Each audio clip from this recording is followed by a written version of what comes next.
அந்த காலத்துல அவங்க வந்து மடல் ஏறினாங்க, இந்த காலத்துல சோசியல் மீடியா ஏறுறாங்க. வள்ளுவருடைய இட்டர்னல் அண்ட் யூனிவர்சல் ரெலவென்ஸை வந்து அண்டர்ஸ்கோர் பண்ணி தர மாதிரி தான் எனக்கு.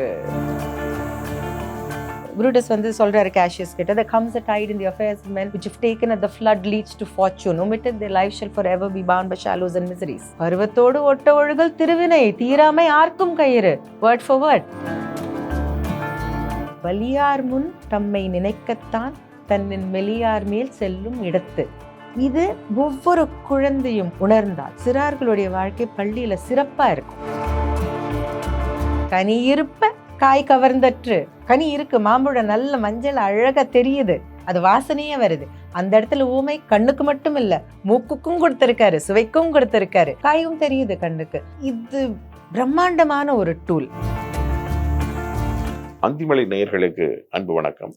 நாம் குரல் பாட்காஸ்ட் நிகழ்ச்சியில் பல்வேறு ஆளுமைகளை சந்தித்து வருகிறோம். அந்த வரிசையில் இன்று நாம் சந்திக்க இருக்கின்ற ஆளுமை மிக பிரபலமான ஊடகவியலாளர், குரல் மீது ஆர்வம் கொண்டு எழுதி வருபவர், பல்வேறு சமூக செயல்பாடுகளில் ஈடுபட்டு வருபவர், குறிப்பாக விலங்கு நேயம், நெகிழி பயன்பாட்டை தடுத்தல், குழந்தைகள் சைல்டு அபியூஸ் என்று சொல்லக்கூடிய குழந்தைகளுக்கு ஏற்படக்கூடிய இடர்களுக்கு எதிராக குரல் கொடுப்பவர் என்று பல்வேறு தளங்களில் இயங்கி வருபவர்.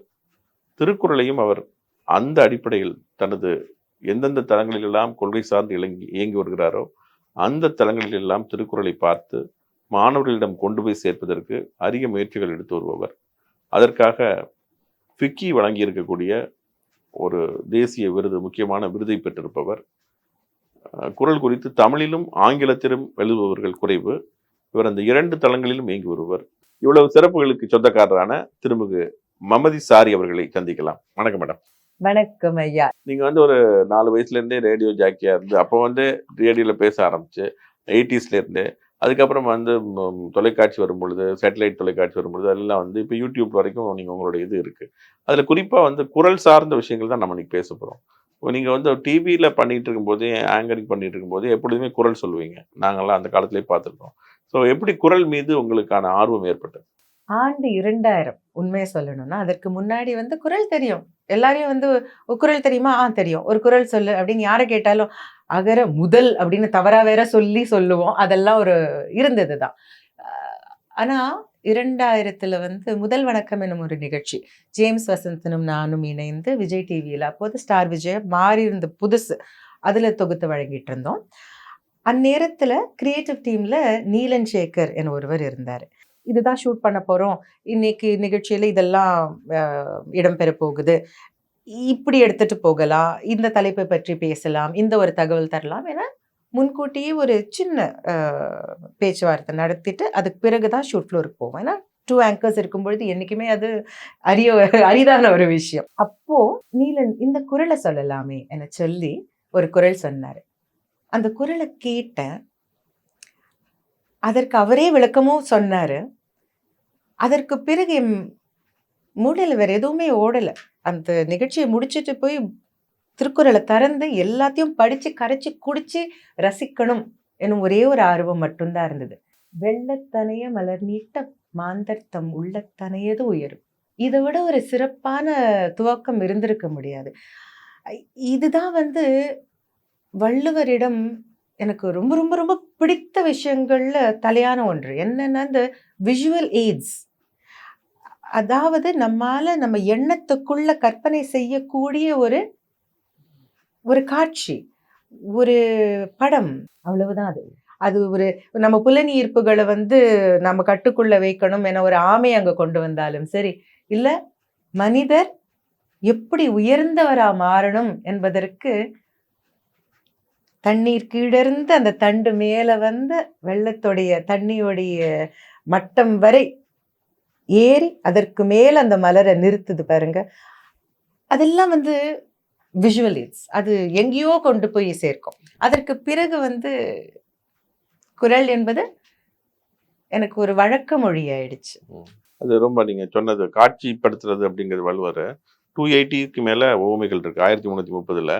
1330 பால் திரிஞ்சு போகுதுன்னு சொல்றோம்ல, அதுல இருந்து களத்தீமையால் பால் திரிந்தற்று வரைக்கும் அவர் காட்சிப்படுத்தியிருக்க விஷயங்கள் நிறைய. எந்தெந்த ஆமா. பண்புகளை சொல்ல வரும்போது கனி இருப்பு காய்க வந்துட்டா இருக்கட்டும், எஸ். எல்லா விஷயத்திலும் ஓமைகளோட பொறுத்துறதுல இது நம்ம நினைச்சு பார்க்காத அளவுக்கு 250 ஓமைகள் அவர் வந்து ரொம்ப பிராக்டிக்கலான ஓமைகள் எல்லாமே எடுத்து மனசுல பதிகிற மாதிரி சொல்லியிருக்காரு. அடுத்தது காட்டும் பளிங்கு, அந்த மாதிரி அவர் பயன்படுத்தியிருக்க ஓமைகள் எல்லாமே ரொம்ப யூனிக்கானது. அதுல வந்து உங்களுக்கு வந்து வெள்ளத்தனைங்கிறது பொழிஞ்சு மொத்தத்தையும் உள்ள போயிருக்கீங்க அப்படிங்கிறது. அப்படியே அந்த மலர் தான் கண்டுக்க தெரிஞ்சது. ஆமா. உள்ள கீழே நடக்கிற அந்த சஞ்சலமும் அந்த தண்டு மீது நடக்கும் தாக்குதலும் அது எப்படி ஆனாலும் வலுவா நிக்குது என்பது அப்படியே வந்து it gets seared in the brain இல்லையா? அண்ட் இந்த உவமைகள் தான் மிகவும் தலையானவை. ஏன்னா இது இல்லைன்னா பொது மனிதனால இந்த அறத்தை நீ பயிலணும் என சொன்னா அது ஒரு அப்டிராக்ட் கான்செப்டா மட்டுமே தான் இருக்கும். அப்படி எட்டி பறிக்க வேண்டிய ஒரு கனி. அப்ப கூட ஓமை தான் வரும்.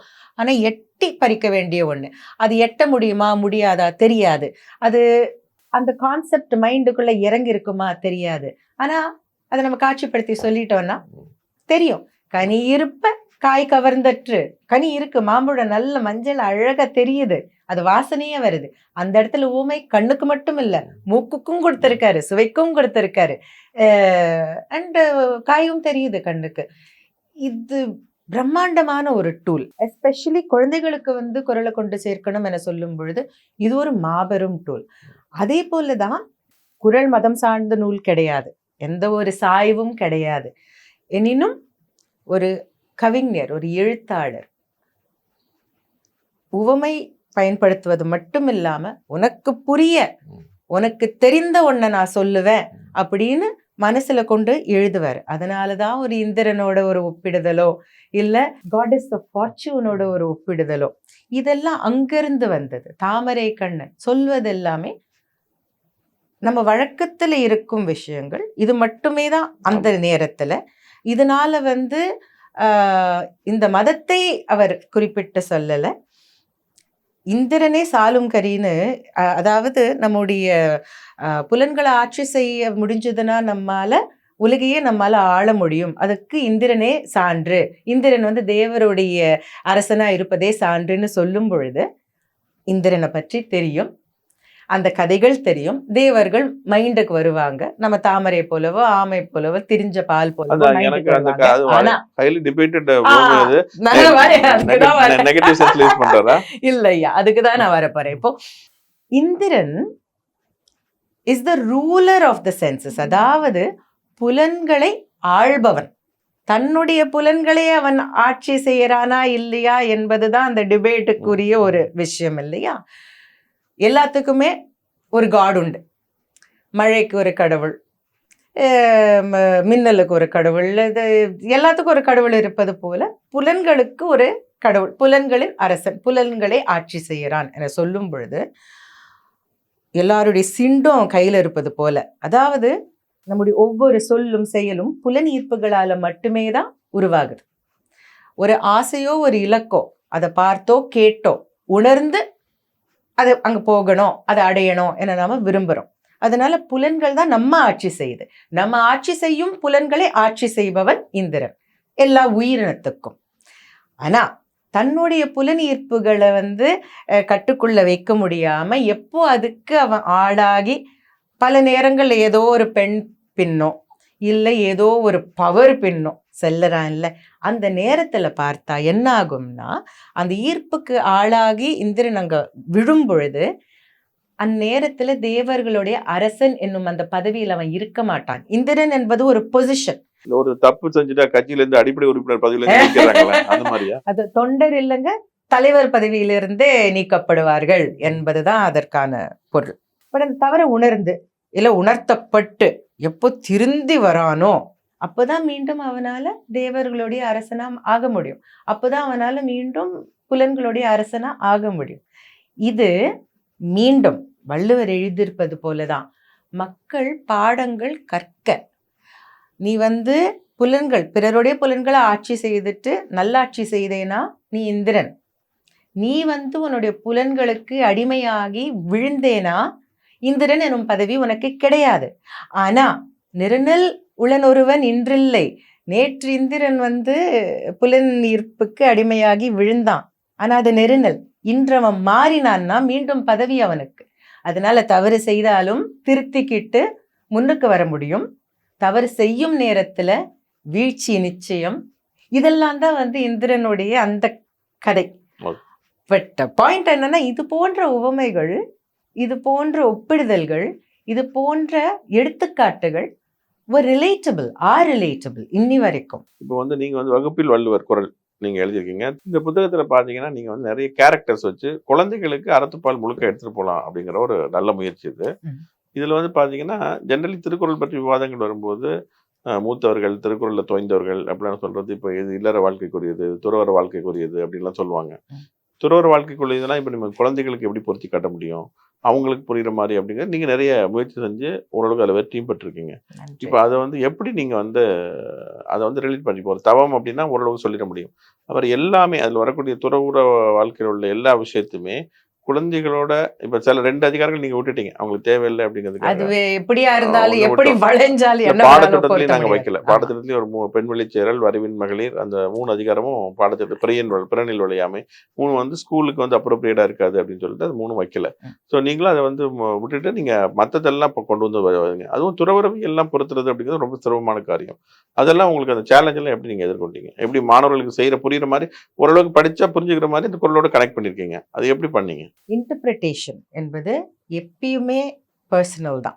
அதுவும் ஆப்சென்ட் ஆத்தர் ஆஃப் விஸ்டம். பெருமளவுக்கு போயட்ரி அதெல்லாம் கூட இதற்காக எழுதியிருக்காங்க, இதை சார்ந்து எழுதியிருக்காங்க, இதுதான் பொருள் என கொடுக்கலாம். சாலிட் இன்டர்பிரிட்டேஷன்ஸ் இருக்கும். ஏன்னா வேற எப்படி மாற்றி இன்டர்பிரேட் பண்ண வேற வழி கிடையாது என்பதனால. ஆனால் ஒரு கலோக்கியலிசம், ஊரான் பிள்ளையை ஊட்டி வளர்த்தால் தன் பிள்ளை தானா வளரும், இதற்கு இன்டர்பிரிட்டேஷன்ஸ் நீங்க கேட்டிருப்பீங்க. நீங்க சொல்லுங்க உங்களுடைய. மனைவி வந்து கர்ப்பமா இருக்கும்போது பாத்துக்கிட்டோம் அப்படின்னா நம்ம குழந்தை நல்லா வளரும் அப்படிங்கிறது, அது வந்து ஒரு மாத்தி சொல்றது. இன்னொன்று வந்து மற்றொரு பிள்ளைங்க, ஊர் பிள்ளைங்க பார்த்துக்கிட்டீங்கன்னா நம்ம பிள்ளைங்க தானே வளரும், அந்த சேரிட்டி அந்த மாதிரி சென்ஸ் இருந்ததுன்னா நம்ம குழந்தைங்க நல்லா வளரும் அப்படிங்கிறது. இதுக்கு மேலேயே 2-3 விஷயங்கள் சொல்றாங்க. ஆமா. ஸோ இது போல ஒவ்வொரு பழமையான சொல்லுக்கும் இன்டர்பிரிட்டேஷன்ஸ் மாறும். பர்சனல், தனி நபருடைய சூழல், வயது, அவர் இதுவரை கடந்து வந்த பாதைகள், அப்போ இருக்கக்கூடிய தாக்கங்கள், அதை பொறுத்து மாறும். அப்படி இருக்கும் பொழுதும் குறளை வந்து பொதுவா இதுதான் பொருள் என சொல்லி பிள்ளைகளுக்கு பள்ளியில மனப்பாடத்துக்கு கொடுத்துடுறோம். பொருளையும் மனப்பாடம் செய்யறாங்க குறளோட இணைந்து. சிறப்பு, தலை, தேவை, அதற்கும் மேற்பட்டு புரிதலோட ஒன்று நம்ம செய்ய முடிஞ்சதுன்னா அது நமக்கு பிடிக்கலாம். புதுசாக ஒரு உணவு ஒரு குழந்தைக்கு கொடுக்குறோன்னா அது வந்துடும், வேண்டாம் வரும், பார்த்துருக்கோம், நம்ம வீட்டு பிள்ளைங்களில் பார்த்துருக்கோம். அதற்கு வந்து எந்த ஒரு வயனமோ ஏதோ கிடையாது, அது வேண்டாம் அவ்வளோதான். ஆனால் அது சுவைத்ததுக்கு பிறகு பிடிச்சிருக்கலாம், அதற்கு பிறகு அதுதான் வேணும்னு கூட அந்த குழந்தை கேட்கலாம். அப்படி சுவைக்க ஒரு வாய்ப்பு அதுதான் வந்து ஏற்படுத்த நான் முயன்றிருக்கேன்.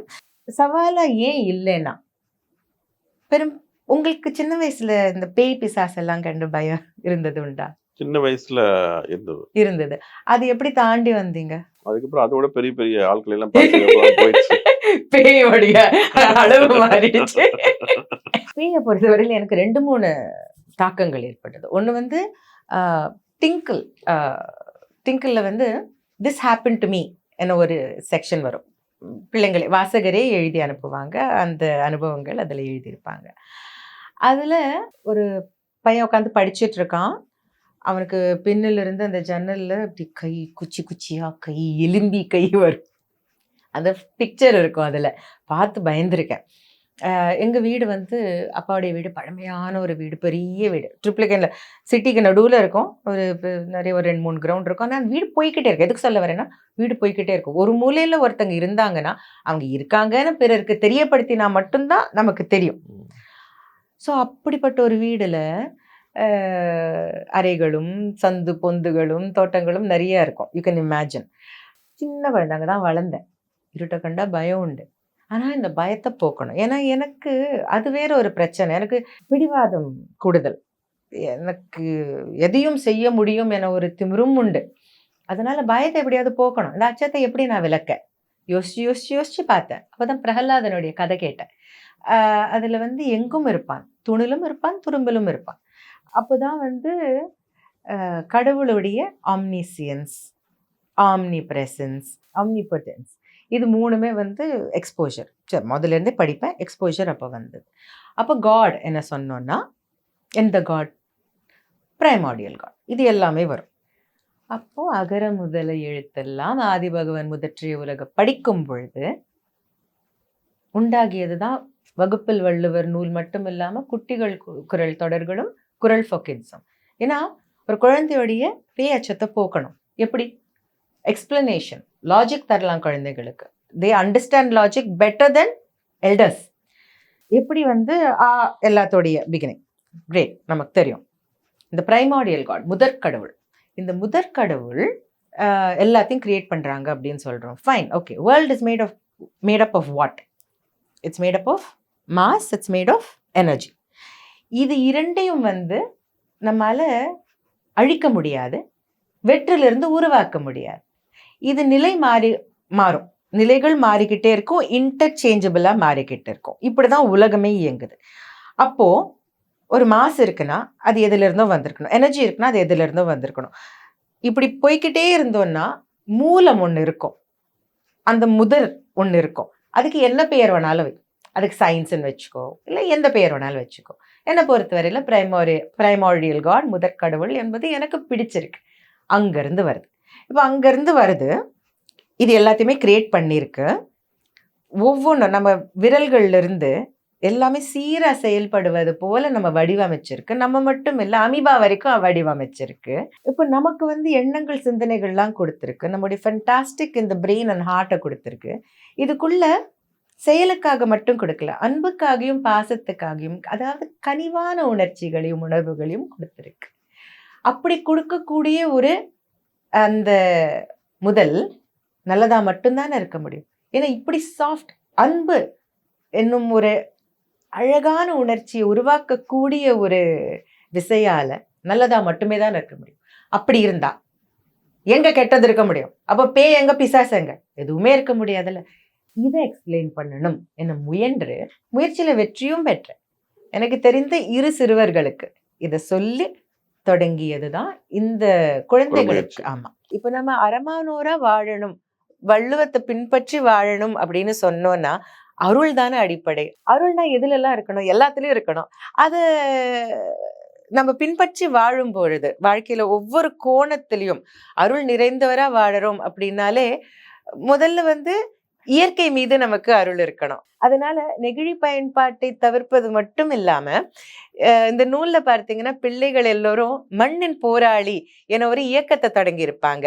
இதுல நம்முடைய மண்ணுக்கு என்னெல்லாம் செய்யணும், இந்த வையகத்துக்கு என்னெல்லாம் செய்யணும், நெகிழி பயன்பாட்டை தவிர்ப்பது ஒன்று நீங்க சொன்னீங்க. அதை தவிர இந்த ரீயூசிங், ரீசைக்ளிங், ரீபர்பஸிங், இது எல்லாமே மறுசுழற்சி மட்டும் இல்லாம மறுபயன்பாடும் செய்யணும், பயன்பாட்டையும் குறைக்கணும். அதனால நம்மளுடைய பெரியவங்களுடைய துணிகளை நாம வாங்கி போட்டுக்கிறதுல தவறு கிடையாது. இதுக்கெல்லாம் வந்து கூச்சப்பட தேவை கிடையாது எனும் நிறைய விஷயங்கள் சொல்லியிருப்பேன் தான். ஏன்னா அது பிள்ளைங்களுக்கு தேவை. அது மட்டும் இல்லாம மரங்கள் நடுவது, அஃப்கோர்ஸ் விலங்குகளுக்கு நாம கனிவா கரிசனத்தோட அதுங்களுடைய தேவைகளை பார்த்துக்கிறது, அதுங்க யாரையும் வந்து எந்த விதத்திலையும் விலங்குகளுக்கு தீமை செய்யாம இருப்பது. இதை தவிர ஆர்கன் டொனேஷனும் பேசியிருப்போம். ஏன்னா உடல் உறுப்புகள் தானம் என்பது அதை விட ஒரு பெரிய தானம் கிடையாது என்னுடைய கருத்துல. நான் ஒரு ஆர்கன் டோனர், அதனால இதுல எழுதியிருப்பேன். அது இந்த வயசுல சொல்வது தவறில்லை. பிள்ளைகளுக்கு இது ரொம்ப கடினம், சொல்லக்கூடாது அப்படின்லாம் நினைக்க கூடாது. அவங்க 18 ஆன பிறகு அவங்களே சிந்திச்சு படிச்சோமே நாமும் செய்யலாம் என்னும் ஒரு ஊக்கம் வரும் தானே. அது வாழ்க்கைக்கு பிறகு வாழ்நாள்ல வந்து சிகை தானம் செய்யலாம், இரத்த தானம் செய்யலாம், ஸ்டெம் செல் தானம் செய்யலாம். இதெல்லாம் ஒவ்வொரு தனி மனிதருடைய உடல் உறுப்பு தானம் 100 பேருக்கு மேல வாழ்வு கொடுக்கும். நம்ம வாழ்நாள்ல கொடுக்கக்கூடிய சிகை, ரத்தம், ஸ்டெம் செல் தானம் வந்து எவ்வளவோ பேருக்கு, இந்த 100க்கும் மேற்பட்ட பேர்களுக்கு வாழ்க்கை கொடுக்கும். அதனால அதை பத்தியும் எழுதியிருப்போம். அஃப்கோர்ஸ் புல்லியிங், நெப்போட்டிசம், அது ஏற்கனவே சொன்னது போல. அண்ட் மக்கள் மெய்தீண்டல் இனிது எனும் குரலை அடிப்படையா வைத்து குழந்தைகளுக்கு எதிரே இழைக்கப்படும் பாலியல் வன்கொடுமைகளை பற்றின ஒரு விழிப்புணர்வும், அதிலிருந்து எப்படி தப்பிக்கணும், அதோடைய குறிப்புகள் என்ன, எந்த இடத்துல நீங்க வந்து இது தப்பு என புரிஞ்சுக்கணும், அதற்கு பிறகு என்ன செய்யணும் என்பதையும் எழுதியிருப்பேன். கையில ஒரு உக்தி இருக்கும் பொழுது அதை பிள்ளைகளுக்கு கொண்டு போய் சேர்க்கும் பொழுது இது எல்லாவற்றையும் சொல்ல வேண்டியது நம்முடைய கடமை தானே. மேடம், இப்போ இதில் வந்து நிறைய விழுமியங்கள் நம்ம சொல்கிறோம் குழந்தைகளுக்கு. இப்போ அறத்துப்பால் அப்படின்னு வரும் பொழுது குழந்தைகள் ஸ்கூல்ல இருக்கும் பொழுது சில விழுமிய சறுக்கல்களை பார்க்குறாங்க. நல்ல மார்க் எடுக்கிற ஒரு பையன்கிட்ட டீச்சர் வந்து அன்பு காட்டுறது, அது வந்து பின்னால் வரைக்கும் அவளுக்கு வந்து தொடருது. அதாவது நெப்போ கிட்ஸ்ன்னு சொல்கிற வரைக்கும் எனக்கு ப்ராப்ளம் வரைக்கும் வந்திருக்கு. ஸோ இப்போ இந்த விஷயங்கள் போது ஓர்ந்து கண்ணோடுதல் அப்படிங்கிறது ஸ்கூல்லேருந்தே ஸ்டார்ட் ஆகிருது. இந்த மாதிரி இதில் விஷயங்கள் எல்லாம் அவங்க வந்து எதிர்கொள்வதற்கு நீங்கள் வந்து குரலை வச்சு சொல்லும் பொழுது அதை வந்து எப்படி அவங்களுக்கு சொல்கிறீங்க? இப்போ குறளை பொறுத்தவரையில இந்த நூலை பொறுத்தவரையில ஸ்பெசிஃபிக்காவே சொல்லலாம். இந்த நூலை பொறுத்தவரையில ஒவ்வொரு திருக்குறள் அதிகாரத்தையும் எடுத்து அதை எப்படி அவங்களுக்கு பொருத்தி தரலாம் என்பதுதான் முயற்சி இல்லையா. இப்போ நீங்க இது நெப்போட்டிசம் பத்தி பேசுறீங்க, நான் புல்லிங் பத்தியும் பேசியிருக்கேன், நெப்போட்டிசம் பத்தியும் இதுல பேசியிருக்கேன். துறவை முடிச்சுட்டு கூட இங்க நம்ம வந்துடலாம். துறவை எப்படி குழந்தைகளுக்கு பொருத்த முடியும்னு கேட்டீங்க. துறவு என்பது என்ன? ஒருவர் ஒன்றை துறந்தால் அது துறவு. துறக்க வேண்டியது இதுதான் என எந்த ஒரு விதியும் குறிப்பிட்ட செக்டை தவிர வேற யாருக்கும் கிடையாது. உனக்கு துறவி ஆகணும், அதாவது பற்றை துறந்த துறவி ஆகணும். பணம் பொருள் எதுவும் தேவை கிடையாது, பரம்பொருள் மட்டும்தான் தேவை. அங்க போற அப்படி துறவி ஆகிற என்பது ஒண்ணு. குழந்தைகள் எதை துறக்கலாம்? குழந்தைகள் கூட ஓரளவுக்கு இந்த பற்றை துறக்கலாம். அதாவது எக்ஸ்பெக்டேஷன் அப்படிங்கிற ஒன்றை துறக்கலாம். இலக்கு இருக்கணும், அவுட்கம் மேல பற்ற துறந்துட்டு அந்த இலக்கை நோக்கி இவங்க செல்லணும் என்பதை நிறைவில் கொண்டு வந்திருக்கேன். ஏன்னா துறவு சாப்டர் வந்து ஆல்மோஸ்ட் 30க்கு மேலதான் வருது. செய்ய வேண்டிய வேலைகள் அற வழியில செஞ்சுக்கிட்டே வந்தா உன்னுடைய அவுட்கம் மேல இருக்கும் அந்த பற்ற விடுத்து செயல்ல மட்டும் நீ தீவிரமா குவியத்தோட இறங்கினா பொண்ணு ஒண்ணுதுதான், நீ தான் வெற்றி காண போற என்பது சொல்லறோம்.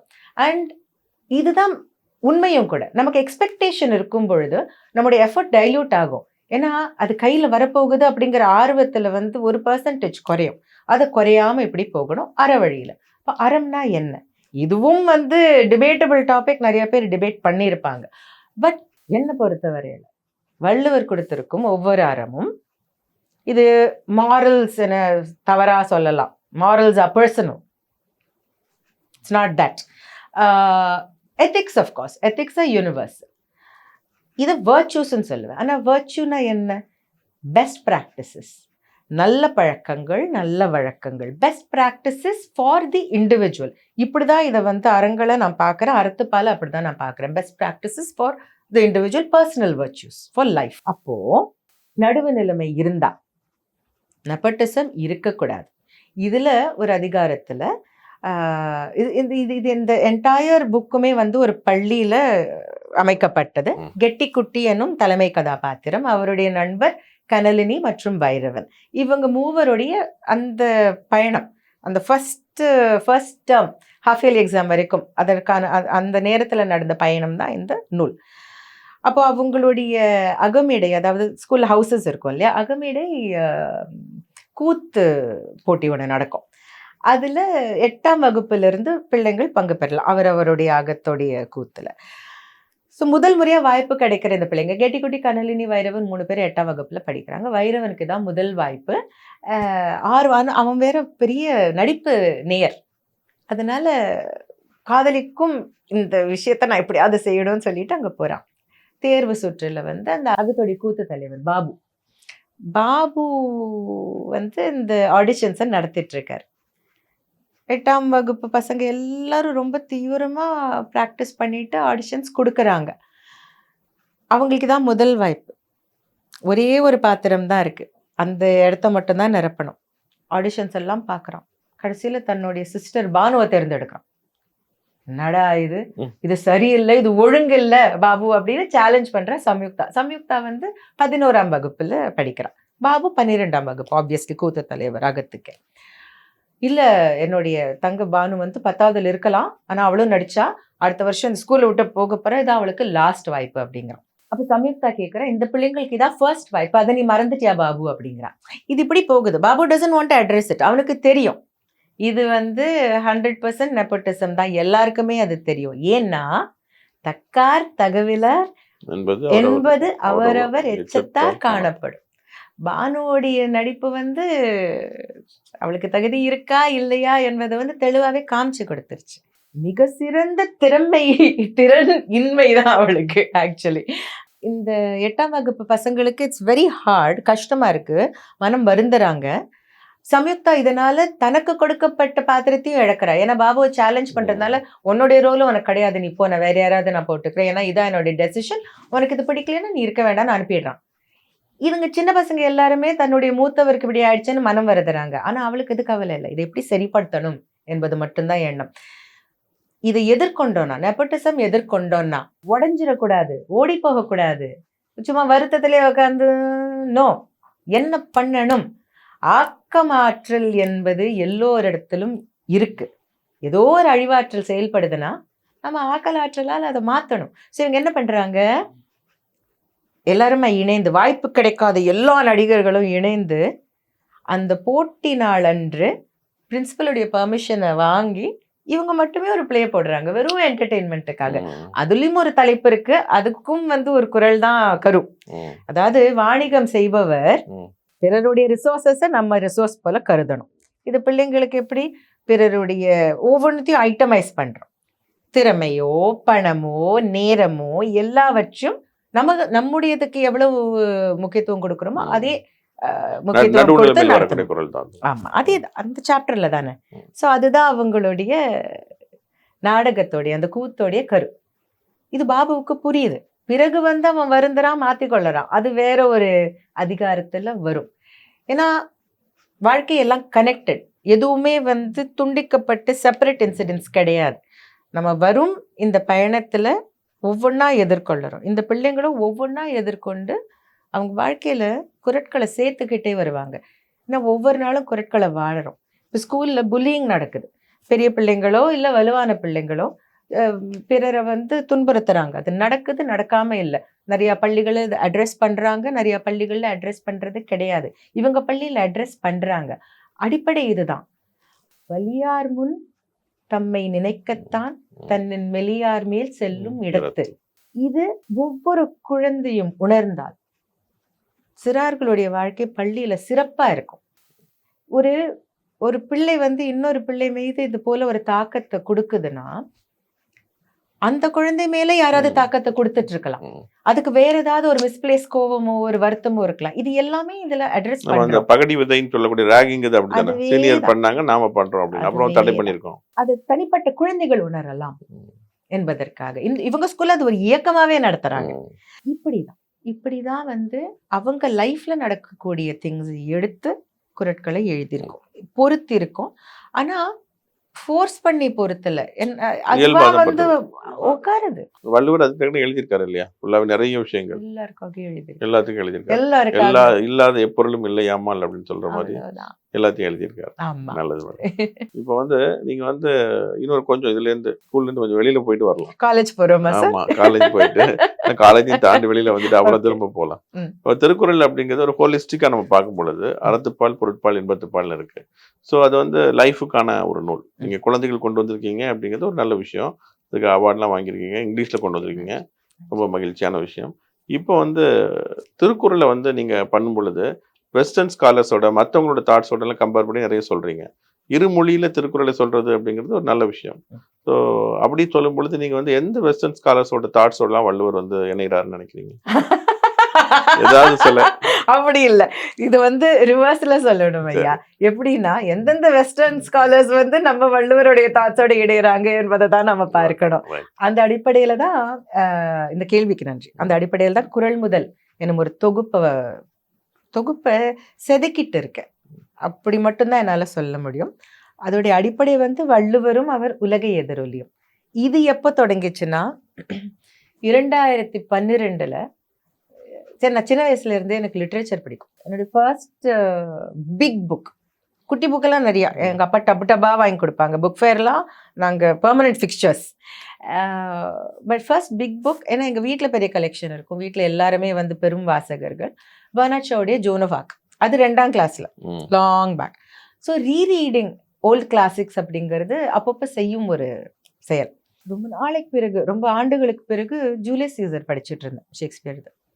அப்போ ஒரு லைன் படிக்கும்போது நான் அதாவது 2000க்கு மேலே வந்து குரலை நம்ம கரைச்சி குடிச்சு அதில் முழுகி வாழ்ந்து மகிழ்ந்து எல்லாம் பண்ணிட்டு இருக்கோம் ஆல்ரெடி. ஸோ இப்போ சீசர் படிக்கும் பொழுது திடீர்னு ஸ்ட்ரைக் ஆச்சு. அதில் எழுதியிருக்காரு, புரூட்டஸ் வந்து சொல்றாரு கேஷியஸ் கிட்ட, "There comes a tide in the affairs of men which if taken at the flood leads to fortune, omitted their life shall forever be bound by shallows and miseries." பருவத்தோடு ஒட்ட ஒழுகல் திருவினை தீராமை ஆர்க்கும் கயிறு, word for word. அங்கிருந்து தொடங்கிய முயற்சி தான் இது. அப்படி பார்த்தா மொழியோ இடமோ செவ்வியோ எதுவுமே தடையின்றி இது எல்லாவற்றையும் கடந்து பல்வேறு எதிரொலிகள், வள்ளுவருடைய எதிரொலிகள் உலகெங்கும் இருக்கு. இவங்க வந்து வள்ளுவரை சந்திச்சாங்களா? கிடையாது. வள்ளுவர் இவங்களை சந்திச்சாங்களா? முடியாது. ஏன்னா வெவ்வேறு காலகட்டங்கள். இப்படி இருந்தாலும் இவர் சொன்னது எல்லாமே அவங்களும் சொல்லியிருக்காங்க. ஆனா அவங்கள சிலர் சிலதை சொல்லியிருக்கலாம், பலர் பல சொல்லியிருக்கலாம். ஆனா இப்ப சொன்னோம் இல்லையா, வள்ளுவர் மட்டும்தான் வாழ்க்கைக்கு தேவையான எல்லாவற்றையும் குரல்ல கொடுத்திருக்காரு. ஆனா இந்த முயற்சி ஏன்? இதற்கு குரல் முதல் என பெயர் வைத்தது. முதல் முதல் முதல் எல்லாம் முதல். அது எப்படி வேணாலும் எடுத்துக்கலாம். அது நம்முடைய நேரத்துக்கும் நம்முடைய மனநிலைக்கும் ஏற்ப அதோடைய இன்டர்பிரேஷனும் மாறும். ஈடல் எதுவா இருந்தாலும் குரல் தான் முதல் என்பதை உலகுக்கு கொண்டு செல்லணும். அது மட்டும் இல்லாம ஓர் உலகம், ஓர் மக்கள், ஓர் சிந்தனை. ஆசா பாசங்கள் எல்லோருக்கும் ஒண்ணுதான், வலி ஒண்ணுதான். வலின்னு சொல்லும்போது தமிழுக்கு வந்துரும். இதை நான் சொன்ன பிறகு தமிழ் சொற்களை பத்தியும் பேசலாம், தனித்தமிழை பத்தியும் பேசலாம். நீங்க நிறைய பயன்படுத்திருக்கீங்க. ஆமா, கதல்ப்புன்னு சொல்றீங்க, சினம், வெகுளில நிறைய தமிழ் வார்த்தைகள், தனித்தமிழ் சொற்கள் நிறைய பயன்படுது. அகமிடைன்னு சொன்னீங்க, வயனம்னு சொல்றீங்க, நிறைய தனித்தமிழ் சொற்கள் பயன்படுத்துறீங்க. அது வந்து மாணவர்களுக்கு கண்டிப்பா அதை அறிமுகப்படுத்தணுங்கிற நோக்கத்துல பயன்படுத்திருக்கீங்களா? எனக்கே இப்ப இதெல்லாம் எழுதும் பொழுது, தமிழ்ல எழுதும் பொழுது சில நேரங்கள்ல ஒரு சௌரை போய் பிடிச்சுக்கிட்டு தலையை முட்டிக்கலாம் போல அவ்வளவு ஃப்ரஸ்ட்ரேஷன் வரும். அது ஏன் வருதுன்னா, எந்த சொல் எங்க இருந்து என சிந்திக்க முயலுவோம், அதை தேட முயலுவோம். அப்போ அந்த தேடலுக்கு ஈடு கொடுக்கிற அளவுக்கு ஆராய்ச்சி நூல்கள் கையில இல்லைன்னா பைத்தியம் பிடிச்ச மாதிரி ஆயிடும். அப்புறம் தான் எனக்கு வந்து இந்த dictionary of South Asian languages கிடைச்சது, பரோ அண்ட் டர்னர். அதற்கு பிறகுதான் என்னால் மூச்சை விட முடிஞ்சது. ஏன்னா தமிழா பேசணும். தனித்தமிழ் வெறியர் என நான் சொல்ல மாட்டேன். ஆனா அது ஏன் தனித்தமிழா இருக்கக்கூடாது? எந்த சொல் எங்கிருந்து வந்தது என என்னால தீர்மானமா சொல்ல முடியலைன்னா அதை நான் பயன்படுத்தவும் அவசியம் கிடையாது. அதுவும் குறிப்பா எழுத்துல. ஏன்னா இதை நாம குறிப்பா செய்யலைன்னா காணாம போயிடும். இப்போ வெகுளி என்ன சொல்றாங்க, இப்போ உங்களை கேட்டா உங்களுக்கு தெரியும், பொது மனிதனை கேட்டா வெகுளி என்றால் இன்னசென்ட் பர்சன், ஒன்றும் தெரியாத நைவ் பர்சன் என்பாங்க. இல்ல, அது பேதை.